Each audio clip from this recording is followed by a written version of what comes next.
बाबा बागेश्वर गुजरात में हिंदू राष्ट्र की हुंकार भर रहे हैं। पाकिस्तान में भगवा परचम लहराने की बात कर रहे हैं, लेकिन बाबा के सनातनी शंखनाद पर आसमानी आफत टूट पड़ी है। बड़ी खबर है कि आज अहमदाबाद में होने वाला बाबा बागेश्वर का दिव्य दरबार कैंसिल हो गया है। बाबा बागेश्वर आज शाम 5 बजे अहमदाबाद के सेक्टर 6 में बनी अंबाजी मंदिर के मैदान शक्ति चौक पर दरबार लगाने वाले थे।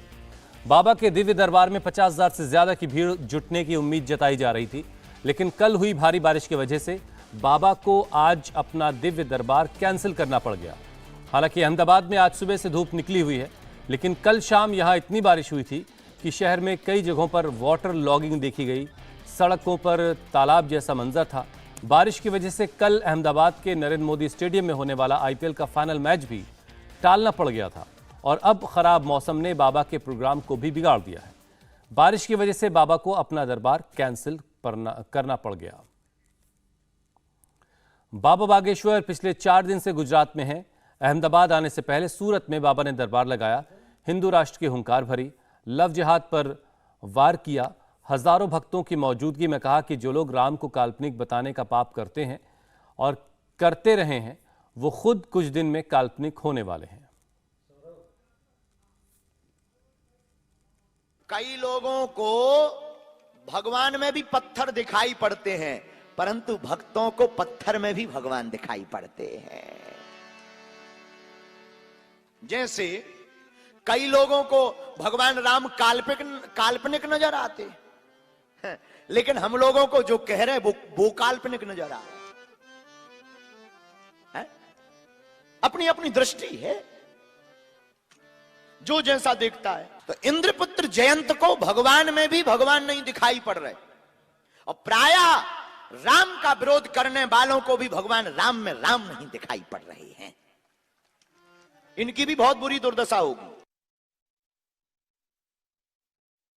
भगवान पिताजी भी काम नहीं आए, शंकर जी भी काम नहीं आए, तीनों लोकों में कहीं पर भी उसे जगह नहीं मिली। और यही हाल राम विरोधियों का होता है। जो संत का या राम का विरोधी होता है, उसे कहीं पर भी स्थान प्राप्त नहीं होता है। पंडित धीरेन्द्र शास्त्री मंच से ओपन चैलेंज दे रहे हैं। आज के वक्त में ना तो कोई सनातन के सामने टिक सकता है और ना ही सनातनी हिंदू का कोई मुकाबला कर सकता है। हम लोग कितने बड़े आदमी हैं। 4 वेद, 6 शास्त्र, 18 पुराण, 108 उपनिषद, गीता, रामायण, महाभारत, तुम्हारा जिसमें दिल लगे वो पढ़ो। अच्छा, दूसरा, हम लोग कितने भाग्यशाली हैं। और मजहब वालों के पास में एक ही देवता है, फिक्स। अगर वो नाराज हो जाए तो इमरजेंसी कॉल उठावे वालों नहीं को। भारतीय हिंदुओं को गौरव के साथ कहना चाहिए, हम सनातनी हैं, क्योंकि सनातन इतना व्यापक और इतना बड़ा है जिसके सामने कोई टिक नहीं सकता है। और दूसरी बात, सनातन धर्म के सामने तो टिक ही नहीं सकता, लेकिन अब भारत में ऐसा समय आ रहा है कि अब सनातनी हिंदुओं के सामने भी नहीं कोई टिक सकता है। बाबा बागेश्वर ताबड़तोड़ दरबार सजा रहे हैं, हिंदू राष्ट्र के लिए माहौल बना रहे हैं। राम भक्तों और राम विरोधियों की पहचान आपने लाखों भक्तों को करवा रहे हैं। भूतो ना भविष्यति, ये जो नजारा आप देख रहे हैं सनातन धर्म के लिए, हमें ऐसा लग रहा, अब तक हम कहते थे कि हिंदुओं एक हो जाओ, लेकिन अब सूरत में लग रहा है कि हिंदू एक होकर के बैठ गए हैं। क्या जात, क्या पात, क्या अमीर, क्या गरीब, धन्य है आपकी श्रद्धा। हम तो गदगद हैं और सूरत का यह ऋण कभी नहीं चुकाएंगे, लेकिन एक और चुका पाएंगे। लेकिन एक और, इस नजारे से सूरत की सीरत भी बदल रही राममय। सूरत के लोगों, हमारे नाम से कोई भी दान मांगे, 1 रुपया दान नहीं देना। हम दान वाले नहीं है, हम तो हनुमान वाले हैं। हमको तो बस दान में देना ही है, तो राम राज्य दान में दे देना, भारत हिंदू राष्ट्र दान में दे देना।